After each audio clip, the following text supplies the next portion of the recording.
ঢাবির ছাত্র শিক্ষকদের ঐক্যবদ্ধ থাকার আহ্বান জানিয়েছেন তারেক রহমান।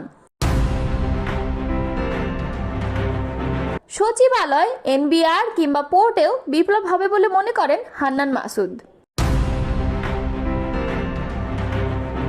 আজহারের খালাসের পর জামায়াত আমিরের স্ট্যাটাস।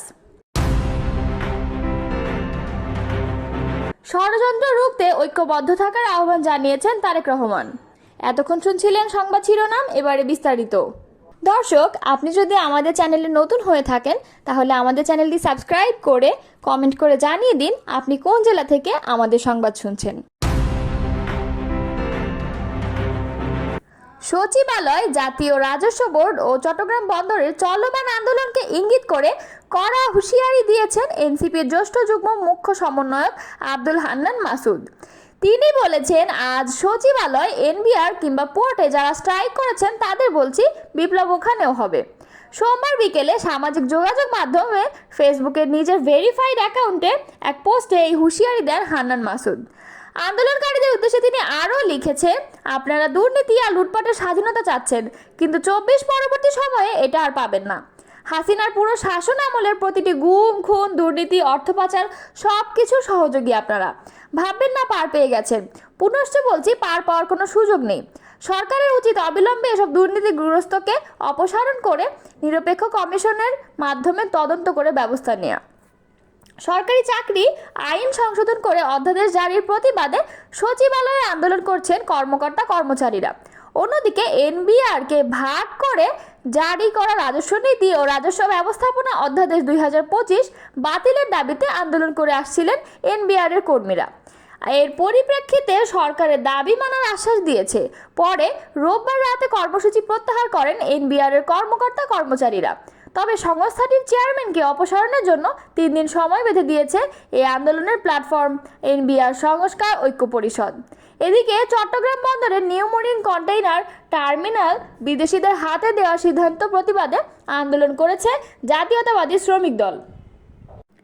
মানবতা বিরোধী অপরাধের মামলায় খালাস পেয়েছেন জামায়াত নেতা এটিএম আজহারুল ইসলাম। আন্তর্জাতিক অপরাধ ট্রাইব্যুনালের মৃত্যুদণ্ডের রায় বাতিল করে সর্বোচ্চ আদালতে রায় দেন।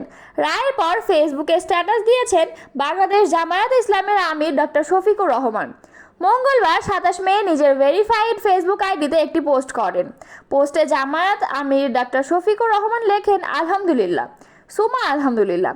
এর আগে মানবতা বিরোধী অপরাধের মামলায় জামায়াত নেতা এটিএম আজহারুল ইসলামকে মৃত্যুদণ্ড থেকে খালাস দিয়েছে আপিল বিভাগ। মঙ্গলবার প্রধান বিচারপতি ডক্টর সৈয়দ রেফাত আহমেদের নেতৃত্বে 7 বিচারপতির পূর্ণাঙ্গ আপিল বেঞ্চে রায় ঘোষণা করা হয়।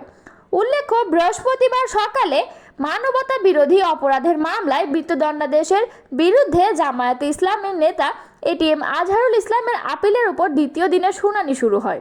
মঙ্গলবার 6 মে প্রথম দিনের শুনানি।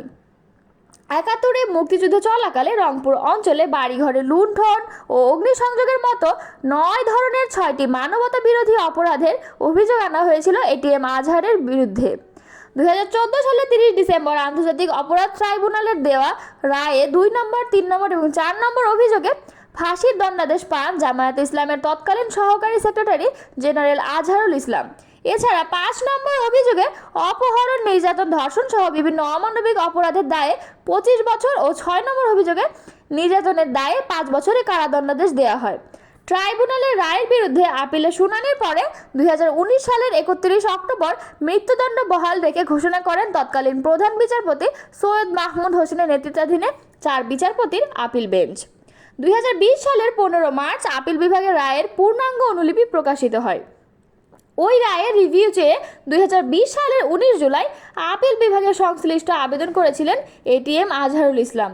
ওই পুনর্বিবেচনায় আবেদনের শুনানি শেষে 26 ফেব্রুয়ারি প্রধান বিচারপতি সৈয়দ রেফাত আহমেদের নেতৃত্বাধীন আপিল বিভাগ মানবতা বিরোধী অপরাধ মামলায় মৃত্যুদণ্ডের রায়ের বিরুদ্ধে এটিএম আজহারুল ইসলামকে আপিলের অনুমতি দেন। এরপর তিনি আপিল করেন। অভ্যুত্থানের মাধ্যমে আওয়ামী লীগের পতনের পরও দেশে ষড়যন্ত্র চলছে অভিযোগ করে তারেক রহমান দেশ ও জাতির প্রয়োজনে সবাইকে ঐক্যবদ্ধ থাকার আহ্বান জানিয়েছেন। সোমবার রাতে গুলশানে বিএনপি চেয়ারপারসনের কার্যালয়ে ঢাকা বিশ্ববিদ্যালয়ের জাতীয়তাবাদী মতাদর্শ শিক্ষকদের সংগঠন সাদা দলের নেতাদের সঙ্গে মত বিনিময় সভায় বক্তব্য রাখছিলেন বিএনপির ভারপ্রাপ্ত চেয়ারম্যান।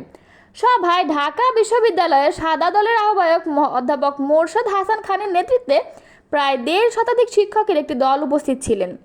তারেক রহমান বলেন, জুলাই অভ্যুত্থানে ঢাকা বিশ্ববিদ্যালয়ের ক্যাম্পাস থেকেই আন্দোলনের স্ফুলিঙ্গ ছড়িয়ে পড়েছিল, যে কারণে সবার ঐক্যবদ্ধ আন্দোলনের মাধ্যমে বাংলাদেশ ফ্যাসিবাদ মুক্ত হয়েছে।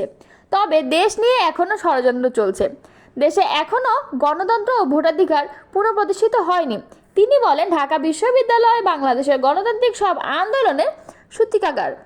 অতীতে দেশের সব গণতান্ত্রিক আন্দোলনে ঢাবি শিক্ষক শিক্ষার্থীদের অবদান অনস্বীকার্য ও অবিস্মরণীয়।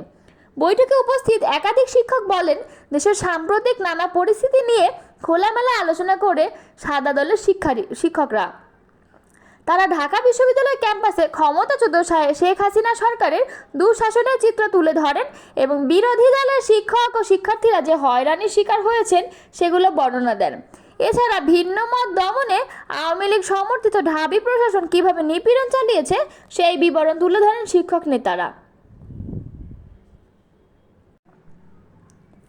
অভ্যুত্থানের মাধ্যমে আওয়ামী লীগের পতনের পরও দেশে ষড়যন্ত্র চলছে অভিযোগ করে তারেক রহমান দেশ ও জাতির প্রয়োজনে সবাইকে ঐক্যবদ্ধ থাকার আহ্বান জানিয়েছেন।